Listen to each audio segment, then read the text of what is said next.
And good morning, everybody. We are live. Congratulations. You made it through the week. Another week of food safety, quality, amazing foods that all of us enjoy every single day of the week. And if nobody else tells you, Neil and I are going to tell you here today, you did a great job. Thanks a lot. We really appreciate all you do for us and our families. If you're new to the chat, welcome. This is the Food Safety Chat Live, and every Friday at this time, 8 a.m. Mountain Time, 10 a.m. Eastern, we live stream on LinkedIn, YouTube, and Twitter. And we have a conversation, and that's key. We have a conversation around a food safety topic, and I bring in an amazing guest to talk with me about that. And the most important part of this conversation is you. We want to hear from you and what you think about these particular topics, because food safety, as we all know, not a point of competition. We're all working in the food industry, and the consumers don't care. They don't care what company we work for. All they want to make sure is that we have safe food and they can feed it safely to their children. So anything that we can share on different topics, because stuff is changing all the time, is beneficial to us all. So I'm very happy to have Neil on. So gosh, Neil, we've been trying to get together. He's so busy trying to get Neil on this chat forever. And I think, Neil, it's part of what food safety is our network. And so you and I met through Cara over at Chem Station, and it's just kind of those connections, and it's how your network grows. And as I've learned more about you and what you do, it's really amazing. So first off, thanks for all you do. No, thank you very much. No, it's as you said, the networking is massive, and it's who we know Mhm. from that aspect, and how do we build that network, and we're all once removed from each other. I was just at a customer and talking, and it's like, oh, do you know this person? I was like, yeah, I know them, and they're like, oh, we're good friends, and it's like, oh, so now all of a sudden we're all together. So Yeah. Well, and that's what's great about it is once you connect that and you get that, oh no, yeah, Bryan, Bryan's a good dude. He knows what he's yeah, talking about. And then it's like you've known each other forever, isn't it?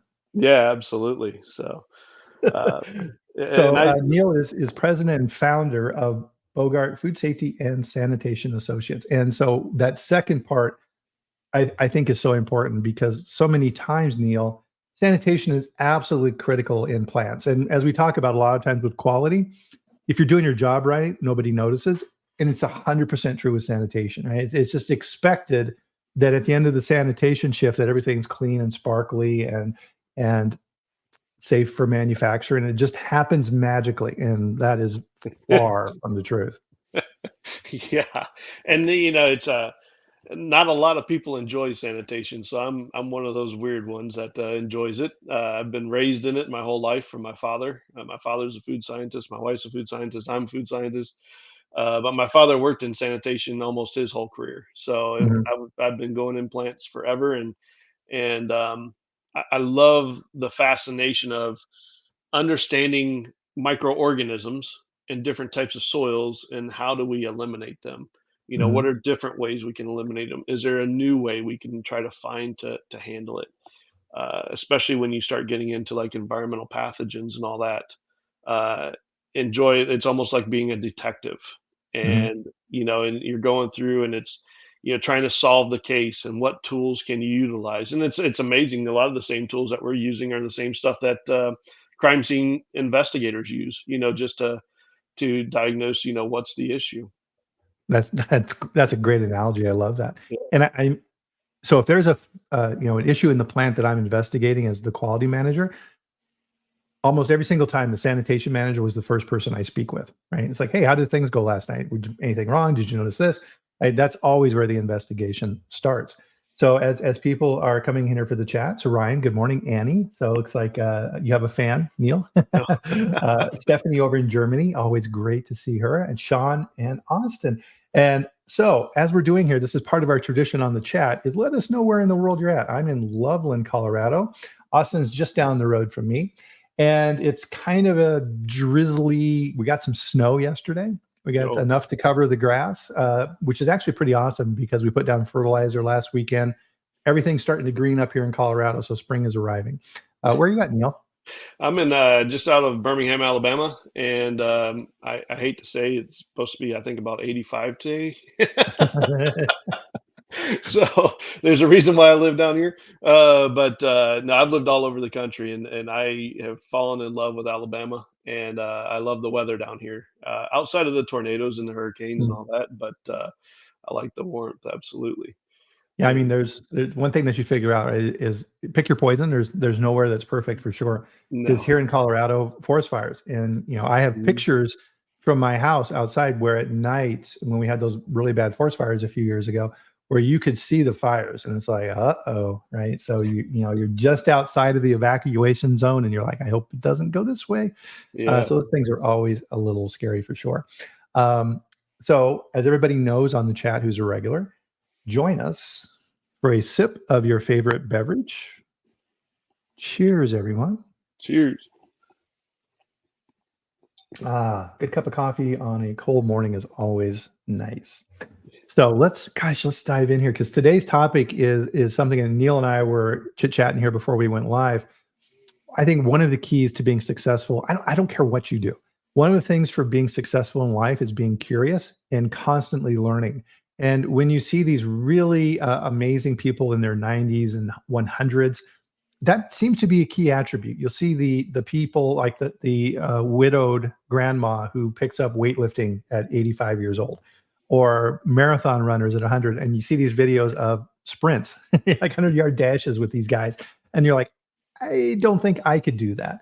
And it's always inspirational. And I think that continuous learning piece of it is something that we all need to focus on. Yeah, it's being curious. Yeah. It's actually one of the reasons why I'm where I'm at today. Mm. Because I've always been curious. I've always wondered why. I mean, I remember going back even to when I was growing up, and I was just up seeing some of my aunts and uncles over the weekend, and my aunt goes, "I remember you at your grandpa's house taking apart the phone because you wanted to Uh, know how it worked."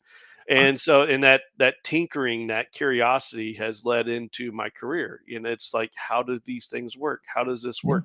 What are some new things? What are some because there's not a lot of new stuff, especially like in sanitation. Chemistry is Mhm. kind of like stagnant. We've kind of hit the wall on the advancements of sanitation from a chemical standpoint. So what's the next thing that's going to take us into maintaining our plants in a safe manner to produce food in a clean, safe manner?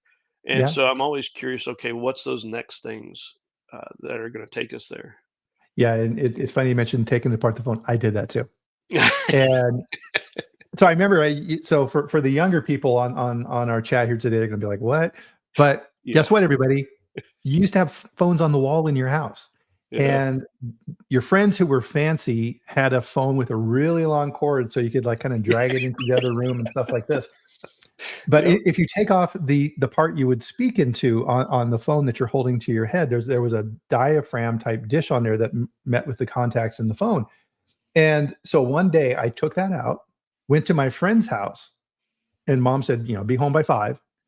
And so I called back home, and mom's like, hello. I'm like, hi, mom, this is Brian. I can't hear you talk because I took the piece out of the phone. So I'm just letting you know that I'm going to stay here an extra hour longer. Bye.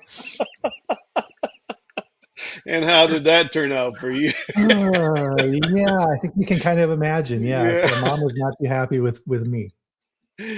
Oh, yeah. No, it's again, as we keep moving forward and trying to learn these new things, just that curiosity of what's next, and that's the fun Mhm. part of what we do. Because if you can get stagnant in your job, you're getting blinders. You're so buried into what you do, and it's taking that time. And each day I try to take at least a half an hour every morning before I really dive into everything, and I'll just start combing the internet. What's Yeah. something different? Start just researching stuff, and just to kind of open up my mind to what's a new potential that maybe a rabbit hole I can start working down Yeah. to go find something new. Exactly. And um, I think that really kind of ties in really nicely with our topic today is this continuous improvement piece of it around AI, and that's what our talk is going to be about here today. But really, I think part of this is, and that's a good point, Neil, around that stagnation piece of things. And around that stagnation, one of the things that we get a lot of criticism here in the food industry for is recalls, Mm, because every single year recalls remain at about the same level, and it's always the top three reasons. So pathogens, Listeria and Salmonella. Sometimes E. coli will creep in there. Foreign material, mhm. and allergens. Yep. And all three of those are those are all linked in to sanitation. And you hear these industries, retailers and things like this, and regulatory criticizing us, saying, come on, guys, why do we keep having these recalls? Why can't we get these numbers down? Mhm. And in a lot of ways, there's almost an authoritarian crackdown. It's like, okay, well, fine. If you can't manage it, we'll manage it for you. Right. So on the retail side, we'll create GFSI in this new standard to try and enforce these things.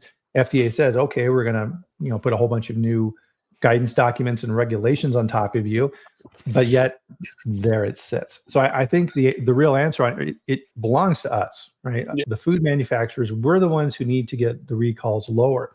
So part of that, and really, and I'll put the link in here for this article that I found that kind of set the groundwork for what Neil and I are talking about here today around AI and how we can use these type of tools to improve. And so I think we got some really cool stuff to talk about here. But before we dive into the AI stuff, I kind of wanted to do a little background on, if you're looking in a plant and you're looking to keep things from happening, you always have to remember a couple of core things. In my book, which is not on the table here today, I talk about this because you always have to think about in terms of the manufacturing and what I call the core process, Neil. So I don't care what you make, candy, bread, cheese, it doesn't matter. You have four core components in your manufacturing process. Receiving, right? You bring Mhm. stuff in. Processing, you do something to that stuff. Packaging, and then shipping and warehousing. Yep. And that's how you make money. That's why we all have jobs. That's how we get paid. It's how the consumers, and you need to always remember that Mhm. core process has to function. And if you're working in quality or maintenance or sanitation or HR or management in the plant, you're all there to support that core process. Right. Everything that we do is there to make sure that process works smoothly.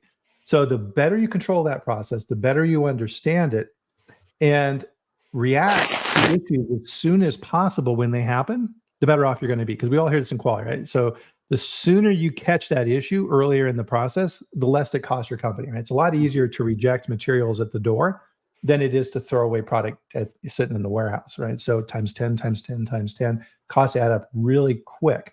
So I think in a lot of ways, AI can help us with this if we understand that base. Yep. And we have to remember who our customer is. And I've been there and on management side. So it's like, who is my customer? My customer is those categories of keeping those frontline employees trained with the supplies they need, the tools they need, everything they need to be successful. If I don't Mhm. supply them with that, it's not their fault that something failed. It's Yep. management's fault. And so, Yep. yes, everything that we can do to support our customer, who are them that are doing it, then that's the most important thing that we can do in our job. Absolutely. And in those four different core process steps, the relationship that's the most important in that process is the supervisor and his team. Hmm. That's where everything that we want to get done happens. Yep. If you're having problems with employees not washing their hands properly, it's not you as the quality person being the policeman out there scolding everybody to wash their hands. It's the supervisor. Hmm. And once you figure that out, number one, your life gets a lot easier because you're putting responsibility where it belongs. And you have that team approach to managing these activities that you're looking for. 'Cause a lot of times you hear that, Neil, and this is something that I always chafe against in our industry is, quality being viewed as the policeman. Oh, we had a quality issue in the plant. What the hell are you talking about? I didn't make the product. You Right. made bad product, right? So let's Hmm. figure out what happened and I'll help you fix it as a supporter of the core process. Yeah. But it that can also stem, and I did this earlier in my career. It was Neil's program. It was the quality's program because back in the day, quality wrote everything. They controlled all that until we started really breaking down the barriers and getting into culture and understanding how all this relates across the board. And again, I made that mistake as a younger part of my career is I kept hearing in my company, "Oh, that's Neil's program," Hmm. and it's like, well, that's a problem because I created that problem. How do I Right. fix it? Right. And until we can break down those barriers and make it our program, you can have all the programs you want, beautiful written programs, Hmm. but until it becomes ours, it's not going to be successful. Right. And on that side, there's two key points for that. Number one is I refer to that as Moses coming down from the mountain, right? We write these documents and we bring down the tablets with all the commandments of what we want everybody to do, and we bestow them upon everyone, and everybody goes, "What? No, that's not how we," right? And then they promptly get ignored. And a lot of times, the response that we have as quality people is, "Okay, fine, I'll write more," and that just makes just makes it worse. Yeah. And I think, and this is you're bringing up here, Neil, exactly that key characteristic which makes us who we are, and that's this really strong moral foundation in what we do. Right? We have a very strong sense of what's right and wrong, good and bad, pass and fail, and we're the guardians of those standards for the consumers, and we view that personally, Oh, and we absolutely. take that on. And I think a lot of times people are more than happy to allow us to do that, and if you do it, man, it's you got a tough road ahead if you don't build out that teamwork part of it. Oh, absolutely. I mean, it affects you. I mean, it's mentally, physically. It can make you sick. I mean, again, younger in my career, I put so much of it on myself Huh. that, Yeah. like, I mean, I even ended up in the hospital because I got wore down so much. And Yeah. it's like, you just have to. There's a passion. All of it. This is not an easy job by no means, and you have to love it to do it. It's not something that a lot of people just choose to go into. It's Yeah. just like sanitation. You have to love sanitation. And there's a few of us weirdos out there like myself that love sanitation and food safety, and it's just there's that passion can take over, and you take it, you start taking it personal, and you can't, and you have to shelf that, and it's like it's us, it's not me taking Right. this on, because it can wear you out, definitely. Yep. 100%. And so with that, we wanted to kind of hopefully here on our chat here today is number one, let you realize that you need to focus on activities from this team standpoint and bring information to the rest of your team so that you can work on it Yes. together. And this big thing that's out here right now is artificial intelligence. We see it everywhere. I use it. You use it. I use a program called otter.ai to help me transcribe these chats to put in the database. And is it perfect? No, it's probably 95% there. So I still have to go back through it and correct things because the AI doesn't know what HACCP is. And it's often hilarious the words it tries to put in there for HACCP, right? It's just like, what? No, what? How did you come up with that? Which is always kind of funny. But so how are you using AI on a regular basis, Neil? Yeah, no, it's so when it really started coming out, I've got two younger daughters, and they're hitting into the teen years, and we just started playing with it, trying to Uh, understand how to use it. Number one, because it's not easy to use in the beginning until you really start understanding how to set it up, how to ask it questions and all that. Because when we first started, it was like you just start asking it questions and it'll just start spitting out whatever. And mhm. it's like, oh well, this is kind of worthless. But once you see it, I mean, because it's just spitting out whatever it finds. But Yeah, no, I've used it to help write articles, help to write programs, and again, it's not 100%. I mean, can it start the process? Yes. Can it get something going? I've even had it write a PowerPoint presentation. But oh, what it did is it set up the core basis, and then I took and filled in all the rest of my knowledge to it. So it did maybe 50% of the core, you know, here's a nice outline. So ah, I didn't have to go through and build out an outline and all that stuff which you normally build out in the beginning. And it started me through the process, and it saved me about 50% of my time of building out a PowerPoint. So but again, it's just understanding, how do you ask it these questions to set it up for that. Um, gotcha. and And I think that's key. and then I started, so last year, I know at IEFP, I started talking to individuals about, I was at the HACCP PDG meeting, and I said, y'all need to be prepared because people are going to start writing their HACCP programs with AI. And they're like, what are you talking about? I can't write a HACCP plan. I'm like, it can actually get fairly close if you know how to ask it. Hmm. And so, but again, and my biggest fear is, especially for those small companies who don't have the expertise on staff. I'm my biggest fear is they're going to utilize AI and take it for granted of whatever it spits out is the program, right? Right. Because they don't know any better. But if utilized properly, could it do, 60% of writing the HACCP plan for them? Absolutely.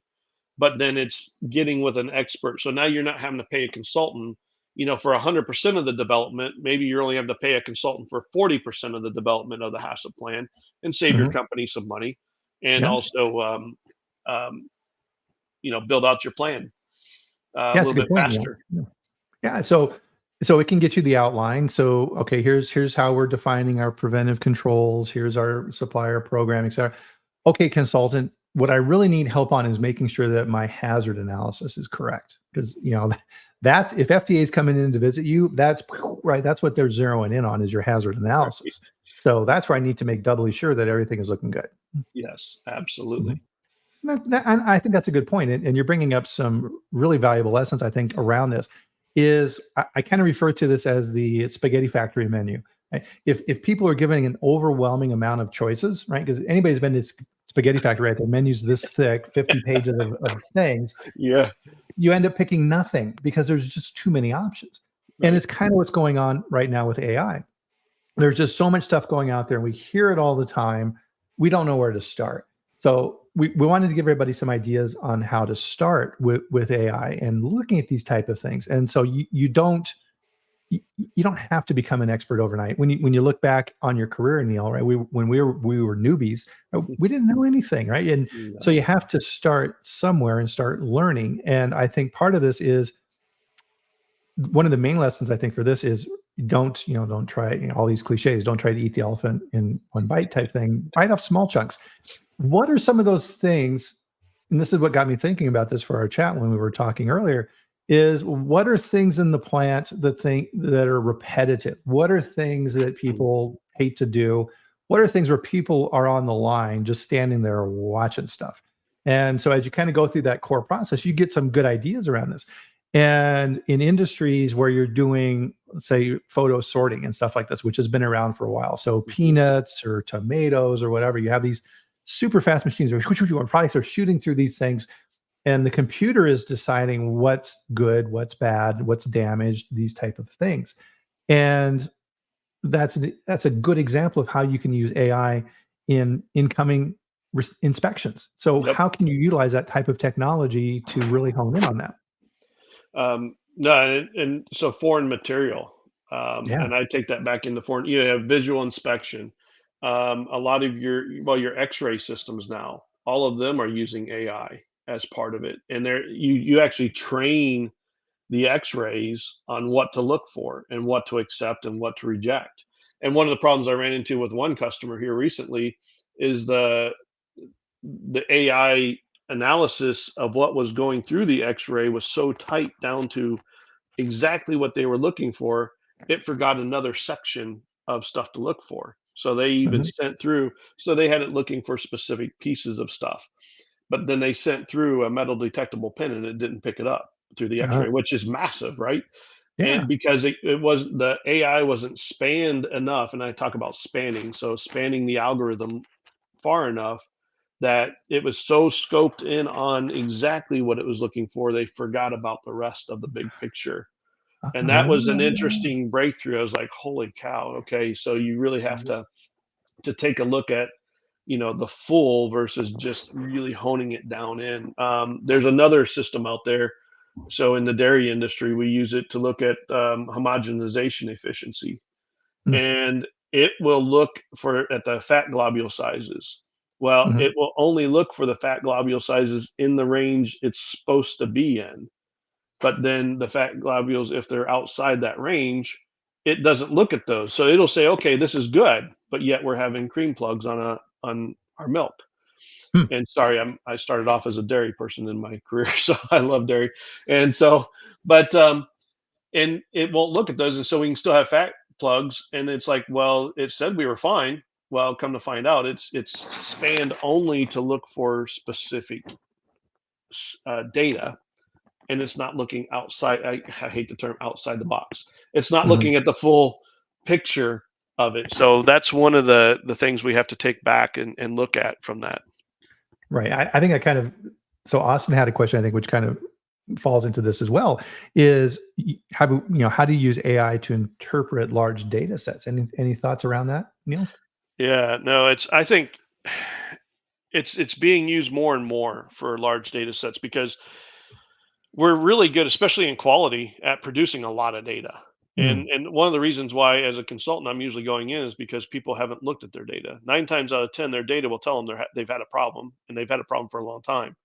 And that's one of the first things I'll ask for is send me the data before I even come out to your facility because I want to start digesting it. And Uh, there's little you have AI now. You and I haven't done it yet. I've just started learning about this. Is there's even AI attachments you can put into Excel to help uh, data mine an Excel spreadsheet for you, and it will even create charts for you. Like this is what you tell it to create a specific style chart, and it'll create it. So I'm just getting ready to start playing with this because I just learned about it, and I'm like, holy cow!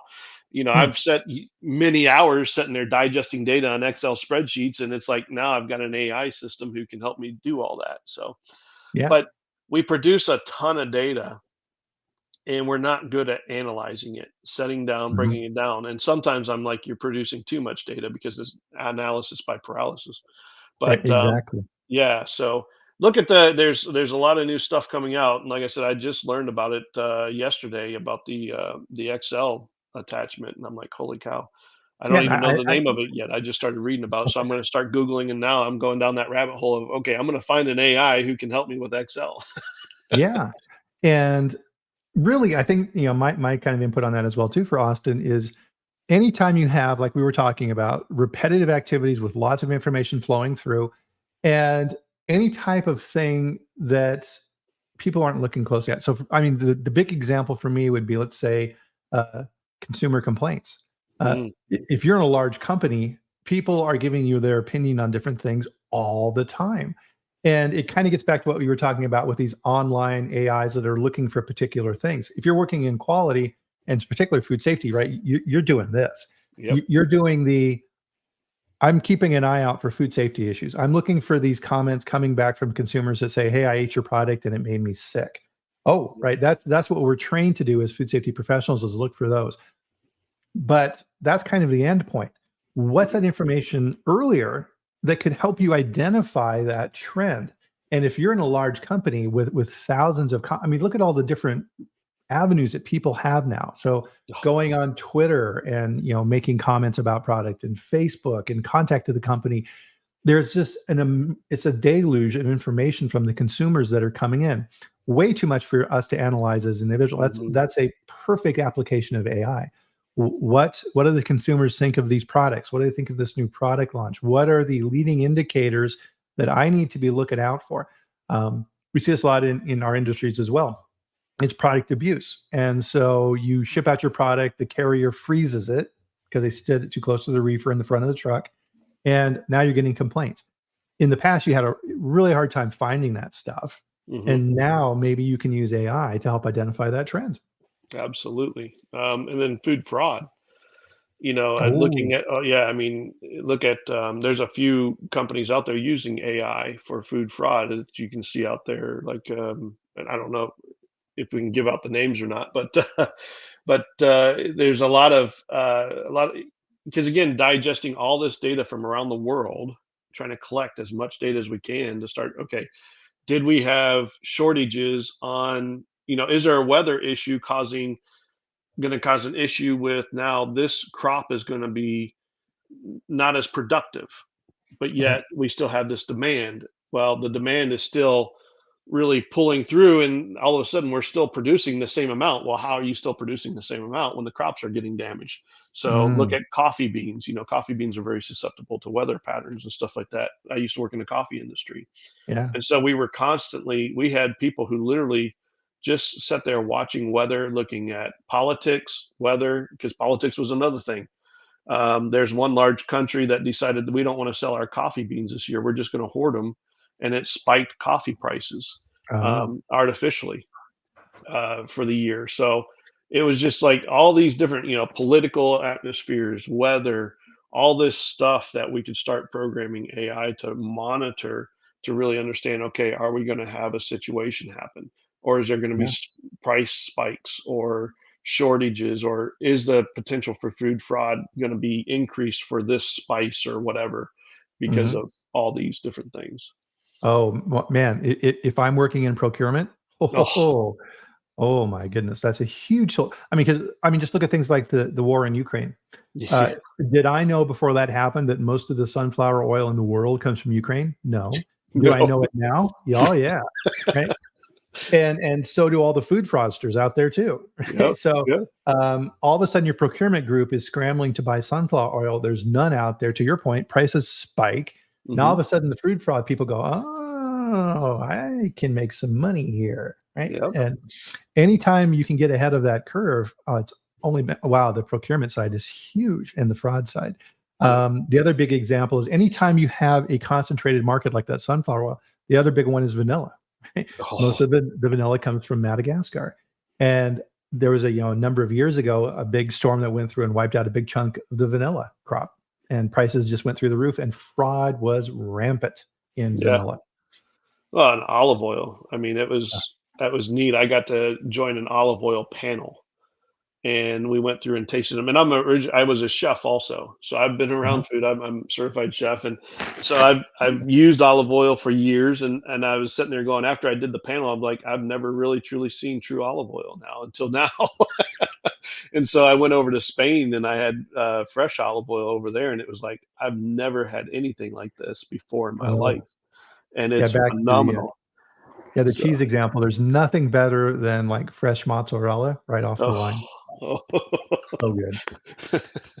Let's see, or Annie had a question here. Let's see. So, are there any AI platforms that you have worked with that you can recommend for different situations? I'm using ChatGPT. Ah, boy, good timing on this, Annie. yeah. To help prepare the outlines of programs or policies and then tailor for organizations. What do you find works well with identifying trends? Yeah, so ChatGPT is pretty good. Again, it's how you ask the question. You have to first set you actually have to train ChatGPT first to work for you. So think of it like you've hired somebody in on your staff to do a specific job, and you've developed their work instructions. What do you their deliverables and stuff like that. Mhm, So you're asking somebody to come in and do this job. So you kind of have to say, okay, Chat GPT, I'm basically hiring you to do this job. So uh-huh. we can even bring one up here, Brian, if you want to pull over the screen real Yeah. quick. I played around this morning and put a few different representations together. And I don't know if you can see. Yep, you can see my Yep, cursor you're here. up there. So act as a food safety expert with experience in HACCP and hazard analysis. So I first sat down and said, okay, I've hired you as my HACCP and hazard analysis expert in my company. Now it will spit out usually, okay, absolutely. And this is kind of the stuff that, first it's essential to understand. This is kind of, they've wrote their job description now. They have to understand all these different things. Ah, Um, first conducting hazard analysis, determining critical control points, establish critical limits, monitor CCPs, so on and so forth, the 7 steps, right? mhm, But then what are the practical applications? Training, risk assessments, continuous improvement, collaboration, which is also very important. So then I said, what are the hazards and critical control points for processing fluid melt through the HTST? So again, just being an old dairy guy, I just asked some dairy questions. yep. And So, so, so for people who aren't familiar with the lingo, so yep, HTST stands for high temperature short time. That's the yep. pasteurizer. And it actually spells that out right here. So processing fluid melt through high temperature, short time pasteurization. So temperature involves several potential hazards. And then it goes into what are some of the potential hazards. It's not in great detail. It's spelled out salmonella, Escherichia coli, listeria. There's other ones I would be concerned about too, but then it goes into chemical hazards. If you had chemicals left over from improper cleaning, physical hazards, again, from packaging material and stuff like that. And Cool. then it goes into the CCPs. So I wasn't really excited about the spit out on this one. So it didn't really get as detailed on this one. So I went through and started asking it some other questions, develop a CCP hazard analysis for fluid milk HTSE process that I can copy and paste into a Word document. You can actually tell it to Oh. build a full template for you that you can pull out and pull over into a Word document. So again, it's going to do what you tell it to do, but you first have to set it up. So it went in. So here's a HACCP plan for an HTST. So the hazard analysis, the microbiological side. Here's the potential sources for the micro. Here's the control measures. Here's the critical control points. Now, again, if you're a dairy person, you're not going to call raw milk reception a critical control point. It Mm, would be a control point, not a critical control point. So you'd right. be concerned about the quality of the milk coming in. So this is where your expertise. So again, it started setting up a core base, but this is now where your expertise would come in with an expert saying, okay, I'm not going to set up raw milk as a CCP. That's ridiculous. We can have it as a CP control point and have, like DMC as a control, freezing point, acid degree value, and stuff like that as some of our control points of will we reject the milk or receive it, and it keeps going through all the way through.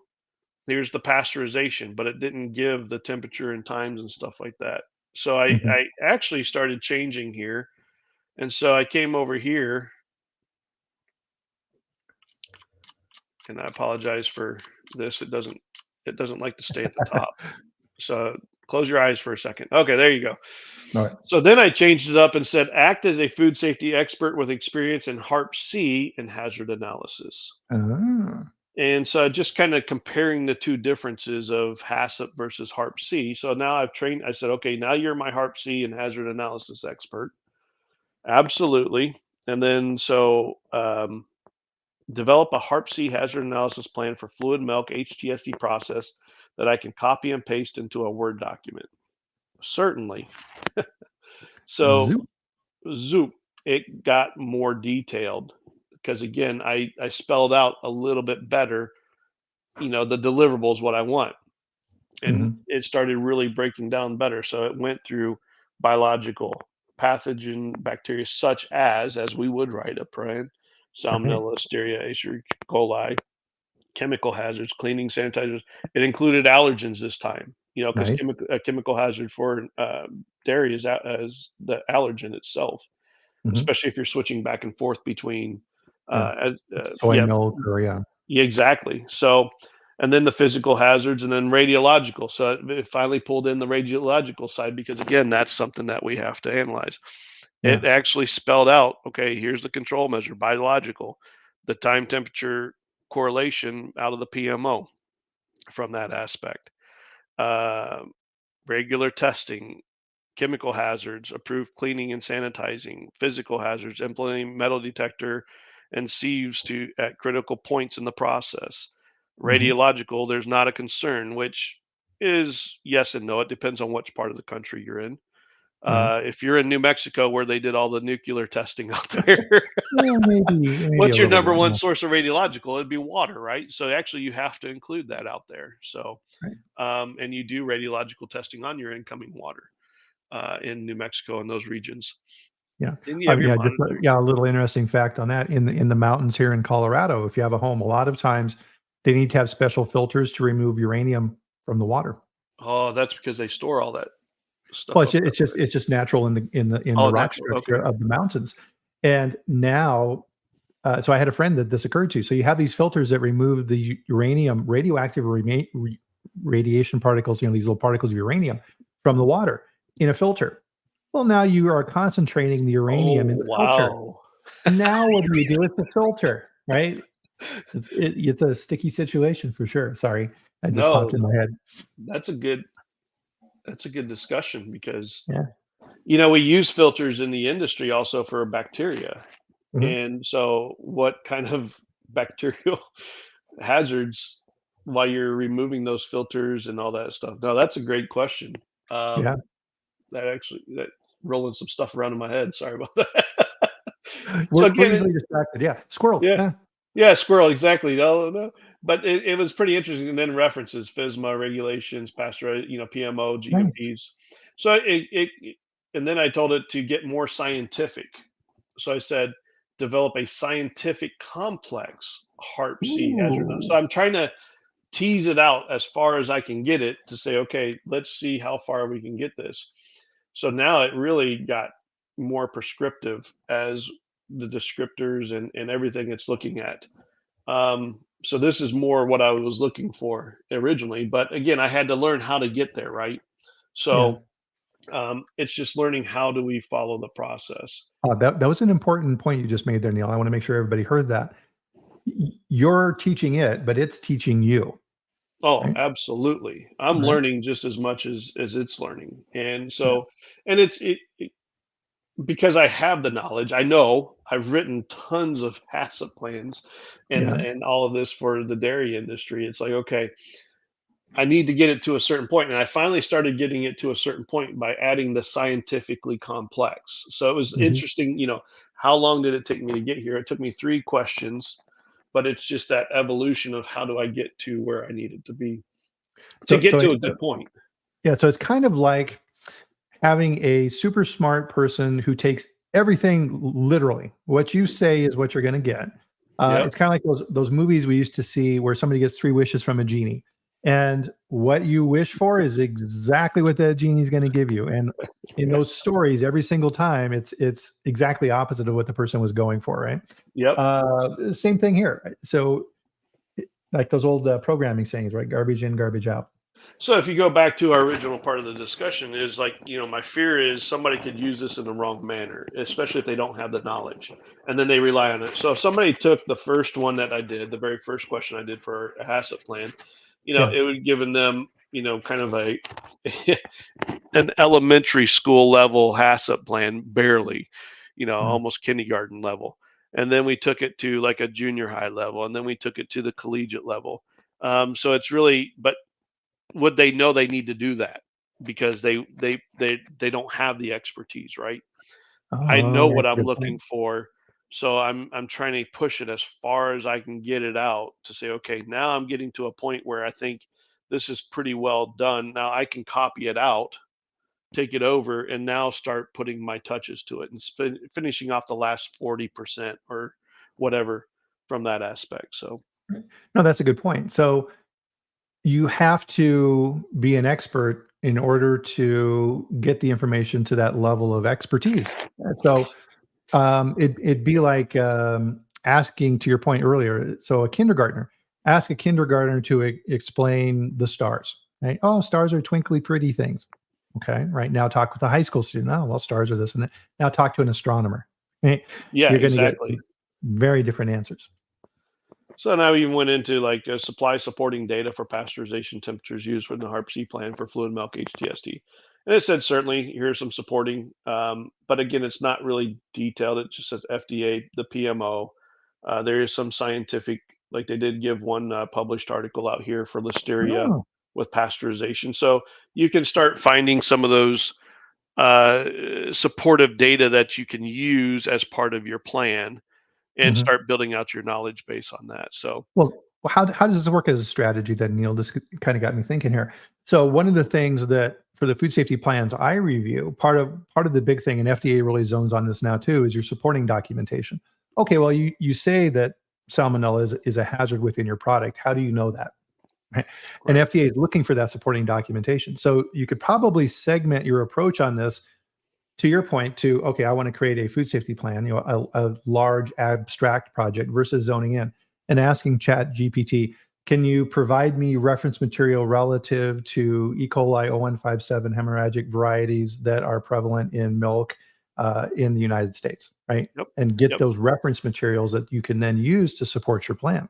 Yeah. Let it comb the internet for you so Yeah. you don't have to spend the time combing the internet. And so, Awesome. yeah, so it was pretty neat from that aspect. I even went to the point of, let's see here. It See here, even I've got. tells you how to search on the internet. So it Oh, says, go out to Google search and start searching this way. bingo. Industry journals, government, FDA review articles. Um, Develop a flow chart for a process, fluid processing plant, and you can actually copy. It gave me a copy. I just copy this out and put it in right into a Word document, and then you can start playing with it from there.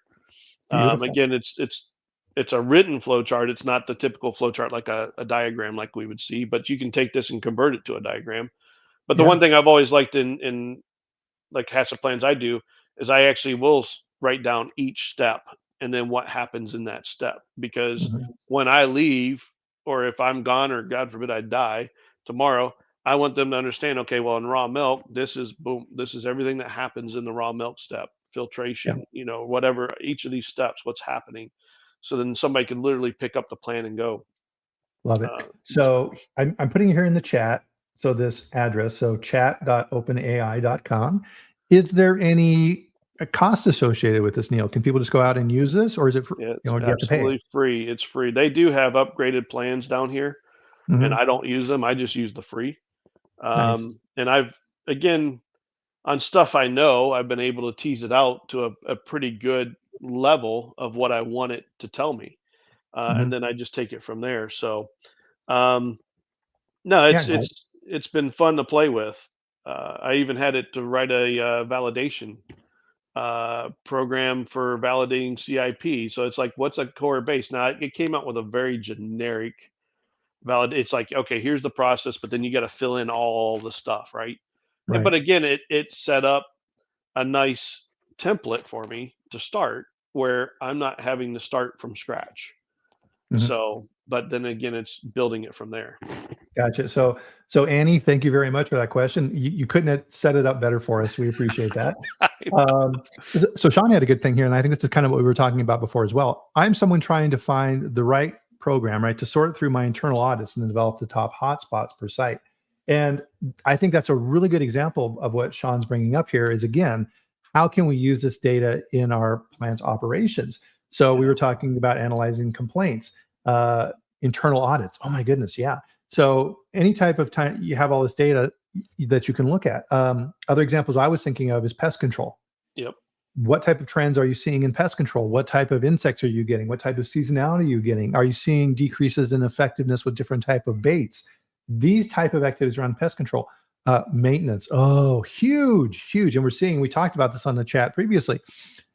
Amazing advancements in AI relative to preventive maintenance, which Well, is moving now to predictive maintenance. thank you for saying that because we have to go to predictive maintenance in the industry. We have to. The Yeah. demand for the quality and the safety of our product. People are wanting to extend shelf life. They're wanting all these different things. There's no way we're going to be able to achieve that with preventive maintenance, which we all know failed anyways. I mean, Yeah. which plants do you go into and they've actually succeeded at preventative maintenance? They no. But Right. when you sit down and again you start combing, what are so we learned HACCP from who, right? We learned it from NASA, we learned it from Pillsbury, and so on and so forth. Some gurus who got together. But actually, if you take HACCP even further back, it actually started in World War II. Yeah. And then that's where the basis of HACCP was developed. So the FMEA and all that process, which is the core of it. So what are some new things? So like if you start looking at preventative maintenance, so why are we failing? What's happening? What's the problem with that? And you start looking at what's NASA doing, what's the airline industry doing, um, and they're all transitioning over. They've transitioned years ago to predictive because again, Uh-huh. you want to fix a plane while it's on the ground. You don't want to have a ship going up to the moon, Yeah. that's going to break down on its trip up. So it's all predictive. And so we have to transition. And even the medical industry, medical side, has really transitioned over predictive.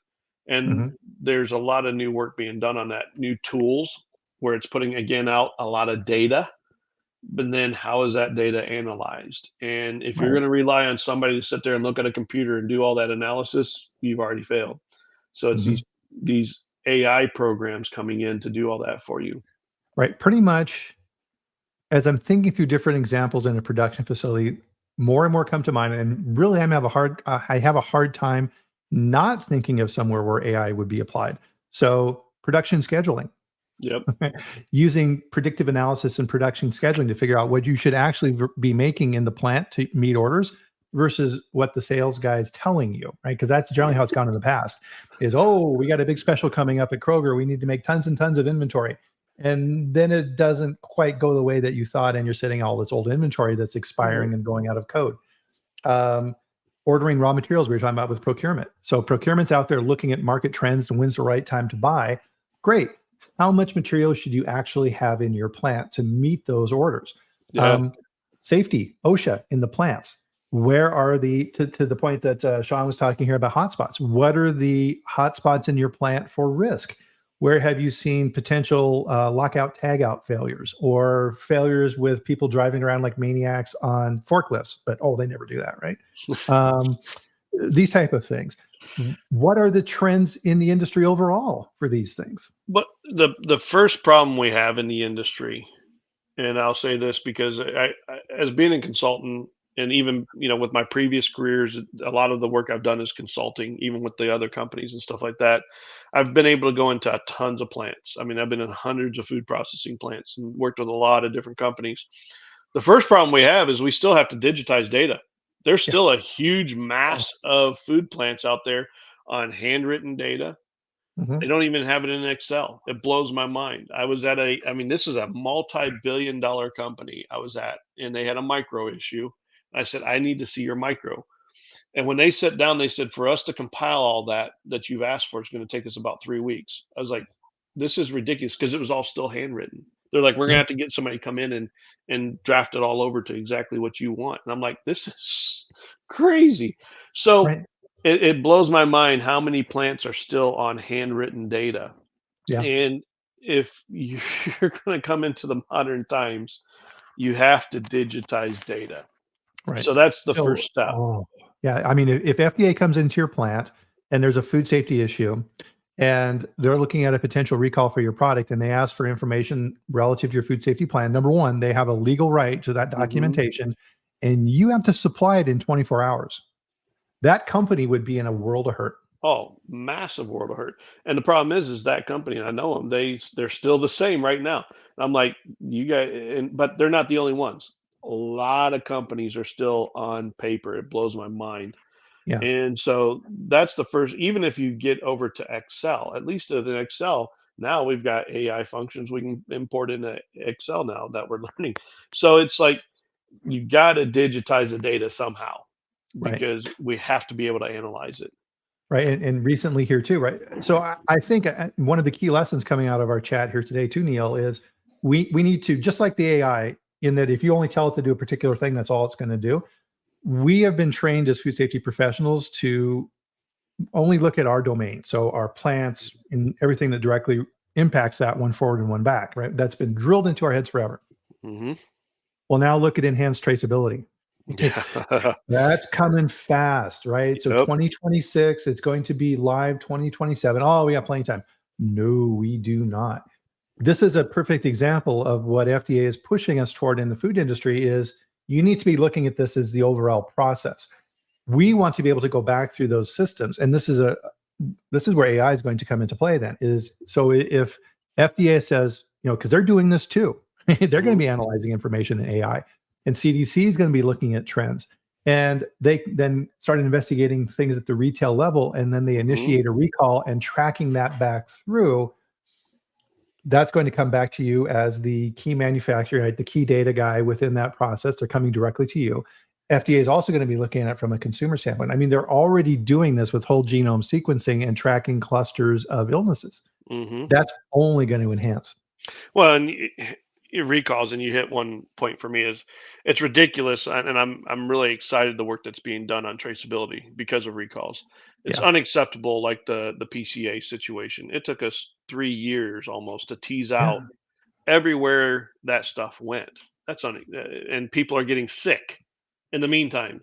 And the industry sits down and goes, why is the government doing this? Why is the government doing that? Well, we've done it to ourselves. Yeah. If you're choosing not to digitize your data, if you're choosing not to utilize your data, you've done it to yourselves and you're hurting the whole industry actually, Right. because all it takes is for you to have a recall now. And again, it doesn't make a difference which segment of the industry you're in, milk, fresh vegetables, whatever, meat, whatever. Any food safety incident is bad for all because it just brings more government looking down at the industry and saying, "What are you guys doing?" And of course, what are they going to do? I mean, when FSMA first came out, I said, "We're at fault for FSMA. We did it to ourselves in Yeah. the industry. We kept pushing and pushing and pushing the envelope to how much profit we could make versus the safety of the product we were putting out." And yes, I want people to make profits. I own a business myself. You got to make profits. Nothing wrong with that. I never want to say, but there's also a point of safety is not something you can overstep Right. for a profit, because if it's to that point, then shut down. You're done. So, um, Well, and now we're full circle back to the introduction to our chat, which is why are recalls so high? yeah, So odds are, thanks to what we're talking about right now, recalls are probably going to go up, right? Which is oh, going to initiate a reaction from regulatory yep, to drive that back down. The consumers are going to lose confidence. hmm, So it's not a matter of if you want to do this, it's you need to do this, right? You yeah. need to be ahead of the curve. It's not an if, it's And a when. yeah, it's going to happen. Absolutely. Now imagine in the future, FDA is looking at predictive analysis and coming to your company and saying, we're seeing a trend in your industry relative to consumer complaints and illness reports in the marketplace through these different avenues that we're getting. We think you're at risk in the Hmm. future for an issue. We And want to come in and do an audit. the FDA is hiring predictive analytic scientists Mhm. with food science knowledge. I know some of them, and Yeah, it's mind blowing what they can do with data. I yeah, mean, these are the next level. Like, wow! I don't actually I don't know if my brain could even handle it, but it's just like what yeah, they can do with data and what they're predicting. It's I'm working with one segment right now, and they're like, all of a sudden, the FDA is coming in a lot more, and I'm like, well, yeah, because if you actually take a step back and look at the risks that are happening in your segment right now, it's becoming a high risk segment, mhm, and so the FDA is noticing that. So yeah, they're yeah. definitely looking at all that. So Well, and we saw recently with the issue with the contaminated cinnamon with lead, yeah, which the latest I saw is that this was deliberate and they were deliberately adding lead to the cinnamon. And FDA proactively went out and began sampling product in the marketplace with cinnamon, found about a 20% failure rate on what they sampled, which was only 75 different products from different companies, which is pretty small, hmm, and told those companies to recall. yep. Well, you remember the cumin, right? The Yeah, cumin incidents with the with the peanut peanut. shells. Yeah. Yeah, Uh, well, to them, it wasn't an allergen, and they weren't thinking about it. It was coming from a third world country, but right. still, again, it's a situation like that. So, Yeah. but So, man, this is an amazing topic, and I know we could keep going on this, but let's bring this back up to the 30,000-foot level, Neil. you said this was And going to go by fast. I just looked at the oh, time. I'm like, it, wow, it, this whole it's hour's gone. amazing, isn't it? Um, so tons to think about here, and I'm sure everybody who's on the chat with us here today, and wheels are spinning. What do you want to leave people with here today on next steps? Because it's always one step at a time. So what Yeah. would you recommend is the next step for people? Yeah, really, first, make sure you digitize the data, number one. That's Mm, step number one. Anything that you do, you're going to have to do that. But when you start utilizing AI, don't expect it to be the expert, and you have to really kind of know what you're talking about, to get it to where, as you saw today, for me to tease it down to where it was actually putting out something that was useful. right. So, there's a lot of people on here that I know their names. I know they're very smart. So it takes that time to play with it, have fun with it. You're not going to break anything, so Mm, just have fun. Act like a kid again. That's where I sit down with me and my daughters, and we just have fun with it. And what can we have it do for us? So, and then next thing you know, just by adding the scientific complex part to the question, all of a sudden changed everything that started coming out of it. Yeah, I was still saying, asking this exact same question, but added those two words, and all of a sudden, what came out of it was immensely better than what it was first putting out. So nice. just play and have fun, because it's not going to go away. You have to learn how to accept it, how to understand it, um, and move from there. right? Just like everything else in life, if you don't keep up, it's going to pass you by. So Oh, yeah. Very good. yeah. So with that, guys, and so thank you everybody. And as we talked about investing in our industry and investing and learning and creating new things, everybody here's on this chat, you're doing that, right? So you're out there, you're in the top 5% of people who are out there actively growing and learning and improving food safety. Thank you. We really appreciate that. And then we know, Neil and I know that investing an hour of your time out of the week is significant, right? It's a lot of time. And hopefully we've been able to provide you some value here today and some things to think about over the weekend as well when you start your new work week. So with that, guys, we'll bring the chat to a close for this week. Fantastic chat, really enjoyable. And of course, we'll be back here next week at the same time. So 8 a.m. Mountain Time, 10 a.m. Eastern. And again, we live stream on YouTube, LinkedIn, and Twitter. So please join us next week, and I'll have another kick butt executive expert like Neil on to talk with us as well. So in the meantime, kick back a little bit, think about what we talked about, and enjoy your weekend. So we'll see you back here next week. And thanks again, Neil. Really appreciate your insights here today. Thank you very much for the invite, and thank you all for joining. Appreciate everything that you guys do. Thanks, everybody. Have a great day.